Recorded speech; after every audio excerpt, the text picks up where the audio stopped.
So a lot of talk since we returned yesterday about what happened in New Orleans. Oh, goodness. Certainly a lot of talk about, what happened in Vegas. We've got some more info on that. Why don't we talk about what seems to be two United States soldiers, one committing a terrorist attack, and the other, it's not a terrorist attack. No. And I think that we know that now. Yeah. To get some more information and some insight, joining us is David Katz. He is a former founder, and CEO of Global Security Group, Inc., and saw him on CNN the other day, Bruce, law enforcement, firearms, and homeland security expert. And he's right here. He's in our backyard, right? Yeah. David, how are you today? I am swell. How are you guys? We're Excellent. doing great. Thanks for joining us. Why don't we My pleasure, guys. Why don't we start in New Orleans, and then we'll go to Vegas. In New Orleans, I didn't think New Orleans was very vigilant. And I know that sounds like a Monday morning quarterback, but you can't, in my opinion, just put a police car in front of, one of the busiest streets in the country on New Year's Eve and think everything's going to be okay. Do I have that wrong? No, you have it exactly right. And shame on, I listen to these news opportunities where the chief says, "Well, gosh, I didn't know we had these barricades." It's like, really? So, have either of you guys ever been in New York City during New Year's? Yeah. If you look at and it's 1 million people. So what they do is all these intersections that need to be blocked off. If they don't have barricades, they use garbage trucks. They use heavy equipment. They don't put you use a barricade or a police car like. When it's field day at the high school and you want to direct traffic, that's kind of let someone know that, okay, don't go in this way. But if you're really, really trying to protect a mass of people on the busiest part of the city on one of the most heavily attended events of the year, come on, you have to have a physical impediment. So you're exactly correct. We're talking to David Katz, founder and CEO of Global Security Group, Incorporated, an expert in security and obviously homeland security and terrorism. Is this an example, at least using maybe New Orleans law enforcement, and I'm not specifically trying to throw them under the bus because I think a lot of us could learn from this, of just getting lax, getting complacent. We've moved past the see something, say something. They apparently had the ability to put up these barriers or bollards and just chose not to. Like, what's the worst that could happen? No, I think you're exactly right. The further we get from a major incident, the more lackadaisical we become. Sometimes it's not going to happen here. What are the odds? Mm-hmm. Well, if the odds are greater than zero, you owe it to the community to take what really would it have taken so much effort to order the barricades or to just park a heavy vehicle at these intersections so a car could not ram through?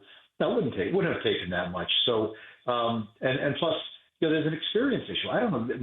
I'm listening to this chief talk, and I don't know who she is or what her background is, but gosh, I think she's in her 80s. No words, right? Little over her head. You would think, like, if you want this, like the person running the department. They should be the sharpest tool in the drawer. They should be the one defining policy. And if you're really not that person, you could still surround yourself with people who have experience and talents, and just make sure that their recommendations are executed on. There must have been someone in that department who said, "Hey, Chief, we need to make sure these intersection points are totally blocked." Somebody dropped the ball. I don't know if it was her. I don't know who it was. But I'll tell you another thing too. I thought you guys saw the FBI let reporters traipse through a crime scene. On what planet does that happen? Mm-hmm. So are you talking about the video where there was a reporter that went to the terrorist's house and walked through the whole place on camera? Yes, exactly. It's crazy. It's crazy. Well, what's really crazy is, look, that perpetrator is no longer with us. And from my point of view, no great loss. Agreed. But let's say there's some evidence that may link to other people and other people maybe linked to that act.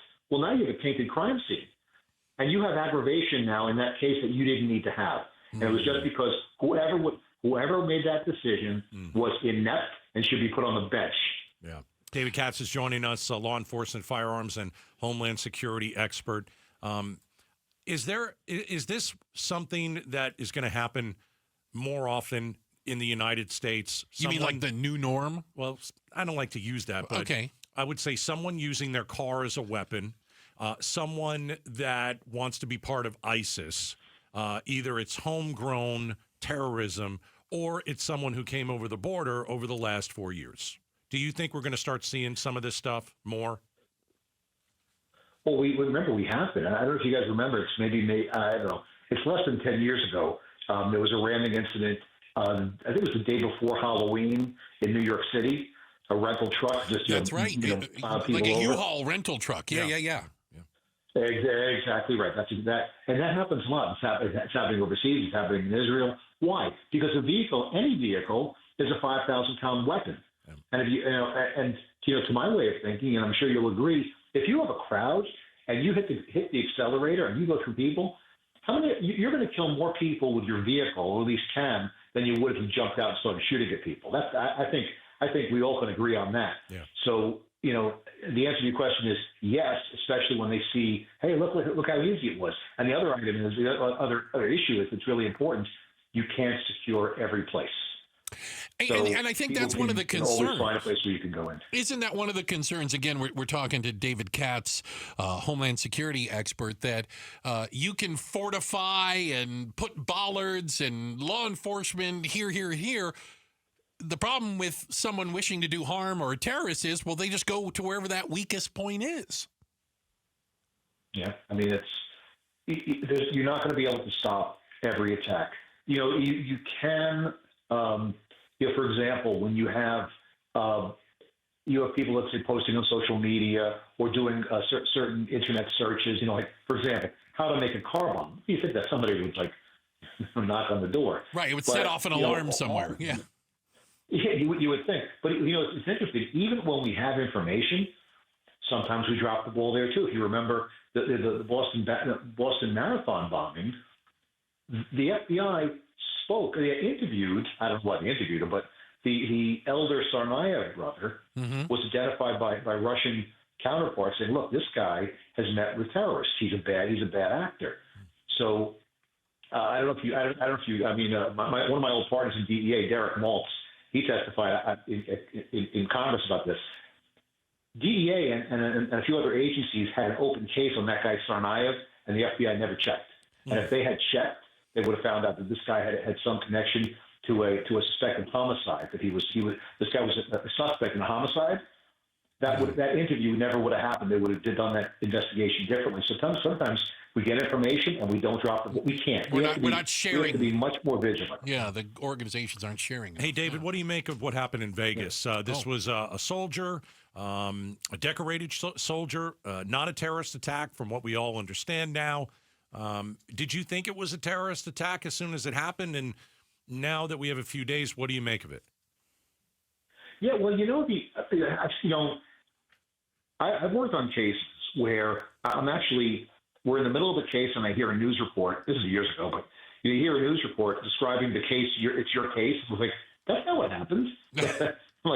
So there is a bit of like, let's wait till the whole story comes out. But I would tell you that, initially, as the facts came in, okay, they used the same app to rent a car. They were contemporaneous in time. Right. We thought, the vehicle was laden with explosives. You have a Tesla parked in front of the Trump building. You have a lot of things going on that pointed towards this is probably a terrorist incident. Now there's some evidence coming to light that says, well, maybe it was, something else. But I don't know. I don't have enough information to opine. But it's certainly, the deceased was a Green Beret, served this country. And, if it was just a horrible, suicide just because the guy was going through some trauma, shame on us as a nation. But I don't know enough yet to really give an opinion. Fair enough. Hey, sincerely appreciate your time and expect us, unfortunately, to reach back out to you. Probably never just to say, hi, how you doing? We're going to reach back out to you when bad things happen. But we appreciate your time today, sir. Thanks for having me. That's David Katz, the founder and CEO of Global Security Group, a Homeland Security expert on, the New Orleans Police Department. Thanks for watching Outspoken with Bruce and Gatos. Tap to watch more from KTAR News and click the button in the middle to subscribe.